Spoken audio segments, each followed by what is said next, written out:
बिस्मिल्लाहिर्रहमानिर्रहीम। अॼु जेको असांजो टॉपिक आहे एसआई यूनिट्स।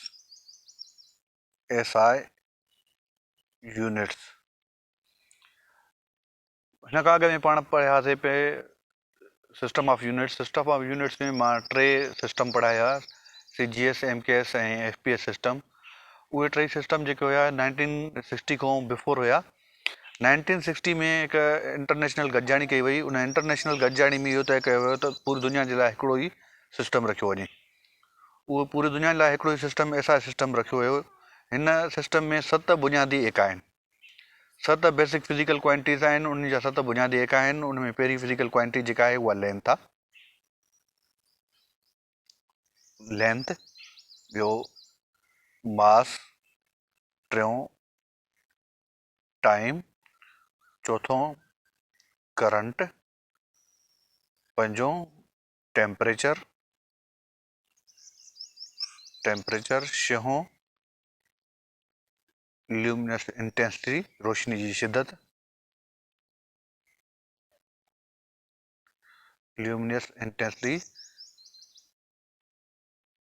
रोशनी शिदत, ऐं 7 नंबर ते आहे अमाउंट ऑफ सबस्टेंस।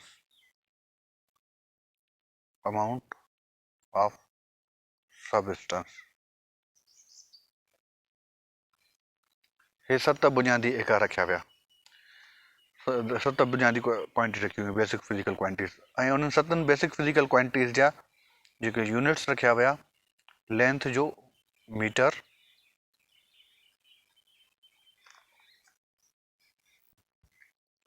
मीटर, मास जो किलोग्राम,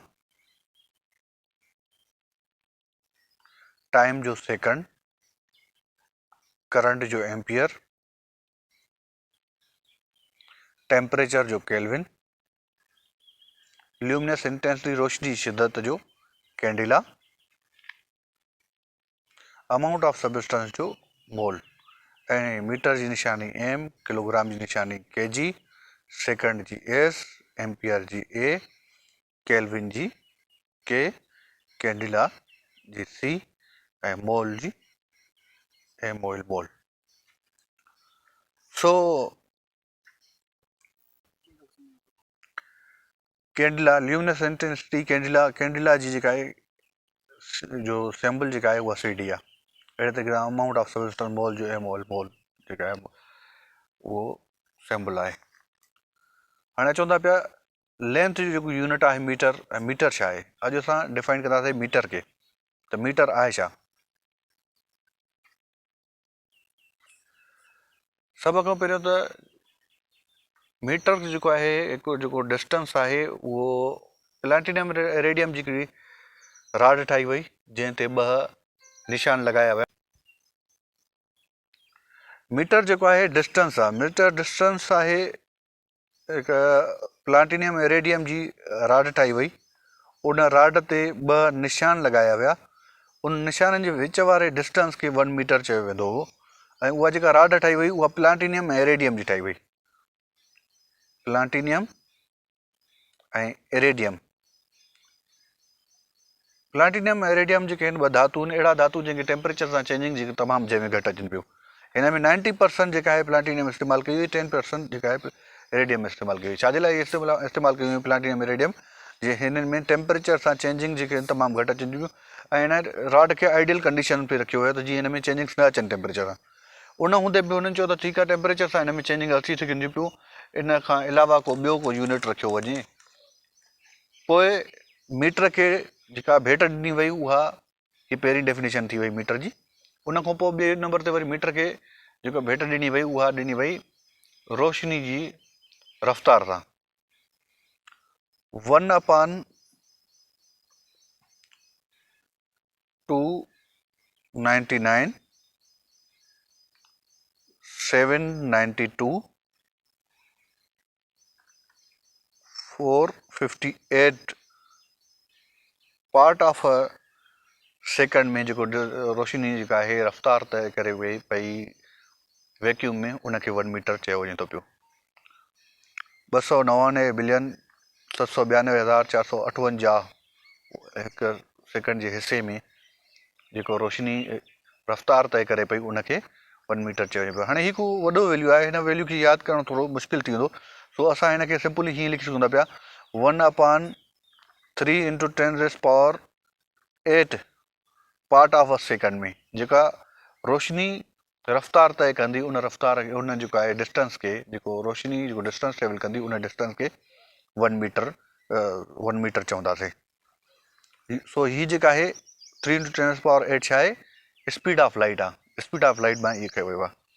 उन खां पोइ इन खां अलावा हिकिड़ी ॿी बि जेका डेफिनेशन रखी कई वञे थी पई metre ji,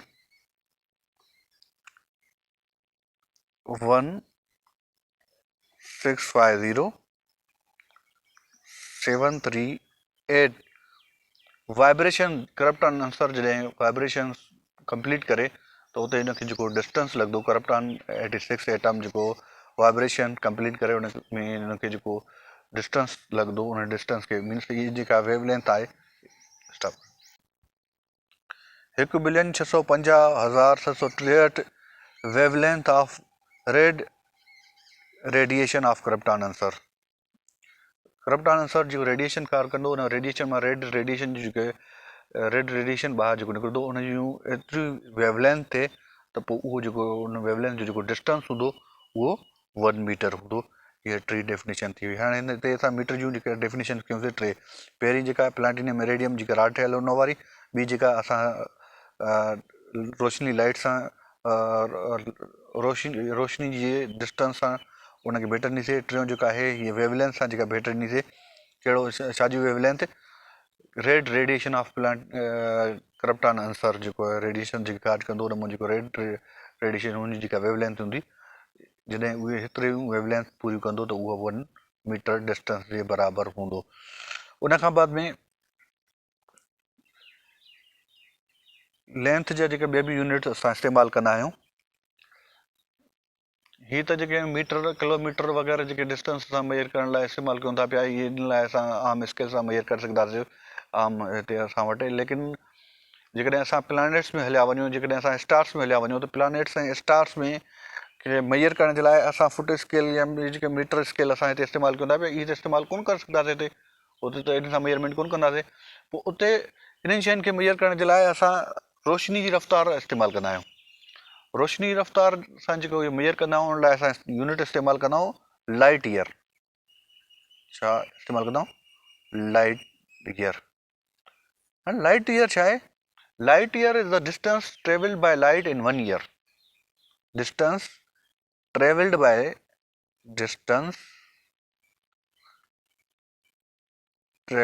light in 1 year. One light is the distance traveled by light in 1 year. यो डिस्टेंस केतिरो हूंदो आहे? 1 लाइट ईयर बराबरि हूंदो आहे 9.45 × 10⁻15 मीटर्स।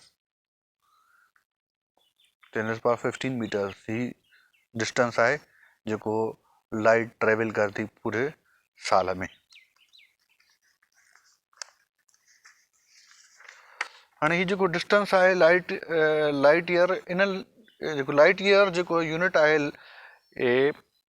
लेंथ जो, इन खां वॾो हिकिड़ो ॿियो बि यूनिट बि आहे जंहिंखे चवंदा आहियूं असां परसेक। परसेक लाइट ईयर खां बि वॾो हूंदो आहे। परसेक जेको बराबरि हूंदो आहे 3.5 लाइट ईयर जे बराबरि हूंदो आहे। 1 परसेक जेको आहे उहो 3.5 लाइट ईयर जे बराबरि हूंदो आहे। इन खां अलावा कुझु ॿिया बि यूनिट्स जेके आहिनि लेंथ जा इस्तेमालु कया वेंदा आहिनि, जंहिंखे असां जंहिंजो ज़िक्र कयूं था पिया अदर यूनिट्स ऑफ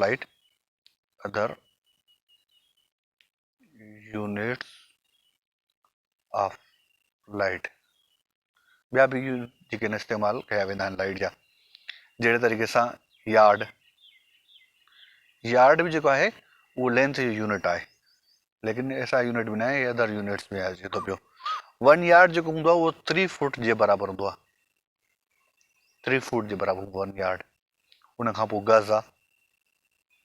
गज़ बि अबाउट इक्वल हूंदो आहे यार्ड जी, ही बराबरि हूंदो आहे 2.98 foot J.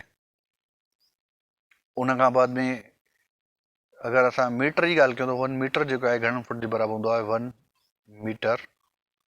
1 metre is equal to 3.28 foot.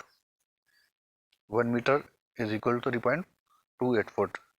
उन खां पोइ अॻ में उन खां बाद में असां हिकिड़ो ॿियो बि यूनिट जेको आहे लेंथ जो इस्तेमालु कंदा आहियूं, जंहिंखे चवंदा आहियूं असां फरलांग। फरलांग जेको हूंदो आहे 660 फुट जे बराबरि हूंदो आहे। 660 फुट जे बराबरि हूंदो आहे। ही कुझु यूनिट्स आहिनि जेके असां हिन SI सिस्टम खां अलावा जेके असां इस्तेमालु कंदा आहियूं।